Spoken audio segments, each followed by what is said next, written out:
Bugun bir sahifa o'qing, ertaga bir bob va bir kun kelib butun dunyoni boshqacha ko'ra boshlaysiz.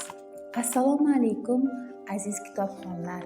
Bugun biz sizlar bilan Tohir Malikning Charxpalak asari haqida so'z yuritamiz. Tohir Malik 1946-yil 27-dekabrda Toshkentda Ziyoli oilada dunyoga keladi. Tohir Malik adabiy taxallus, asl familiyasi Xobilov.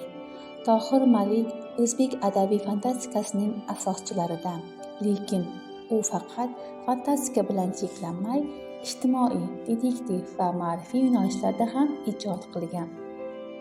Uning birinchi yirik asari Hikmat Afandining o'limi bo'lib, u 1972-yilda nashr etilgan. Charxpalak asari 2018-yilda chop etilgan. Bu asar ijtimoiy, ma'rifiy va detektiv yo'nalishlarda yozilgan qissa bo'lib, unda inson taqdiri, jamiyatdagi adolatsizlik va axloqiy tanazzul mavzulari yoritilgan. Qahramonlar turli muammolarga duch kelib, hayotning charxpalagi, ya'ni tepa-pastligi, aylanuvchan holatlarini boshdan kechirishadi.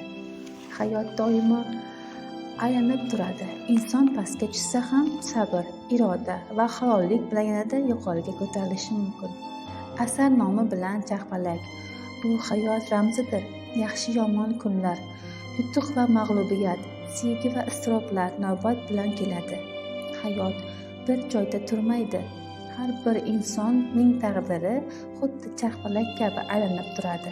Charxpalak bu shunchaki inson hikoyasi emas, bu hayot charxi, undagi kurash, sinov, adolat va vijdon haqida yozilgan badiiy haqiqatdir. Asar bizga insonlikni unutmaslik, haqiqatni yo'qotmaslik kerakligini eslatadi. Hayotda to'g'ri yo'l tanlash qiyin, lekin eng qadrlisi halol yo'l. Asarni o'qing, mutolaa qiling. Hayotning murakkab, ammo chin ma'nodagi go'zalligini chuqurroq anglaysiz.